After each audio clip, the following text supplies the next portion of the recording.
कि आरती में एक शब्द आता है, चरणों से निकली गंगा प्यारी, जिसने तारी दुनिया सारी।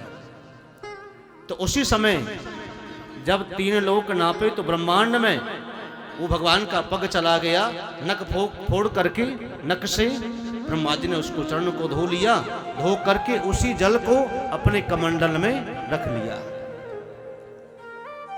जब साप लग गया गंगा को गौलोक में, भगवान नारायण के द्वारा नारायण ने कह दिया कि जाओ गंगा, तुम गंगा यमुना सरस्वती तीनों आपस में कलह करती हो, झगड़ा करती हो, तुम गौलोक में रहने के लायक नहीं हो, इसलिए तुम जाओ पापियों के पाप को धोने वाला काम करिए।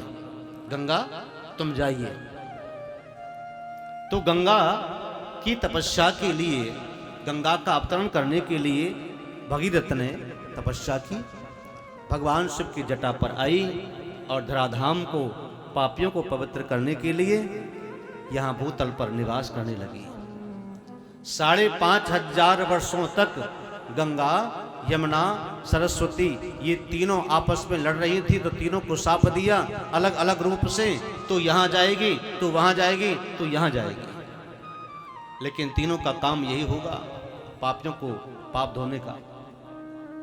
5,500 वर्षों के बाद पुनः तुम गौलोक में लौट करके आ जाओगी, क्योंकि उस समय कलकाल ज्यादा बढ़ जाएगा, तो तुम्हें में सामर्थ्य नहीं रहेगी कि तुम भी पापियों के पाप धो सकोगी, इतना पाप बढ़ेगा।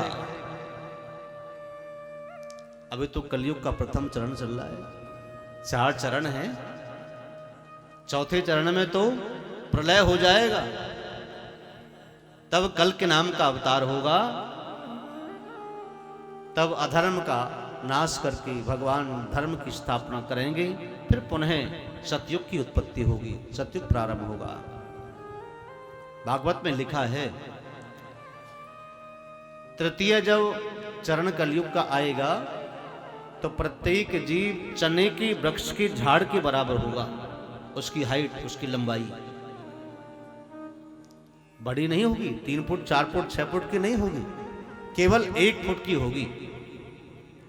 छोटी उम्र में ही कन्याओं का विवाह होगा, छोटी उम्र में ही कन्याएं रजस्वला होंगी, और छोटी उम्र में ही चले जाएंगे सब लोग। अनेक प्रकार की बातें, आगामी बातें जो हैं हमारे पुराणों में लिखी हैं। अब आप ये सोचिए कि हमारा जो पुराण है, इतिहास है, ये शास्त्र हैं, कितना बड़ा विज्ञान है जो हजारों वर्षों की बातों को आपको पहले ही अवगत करा रहा है, बता रहा है।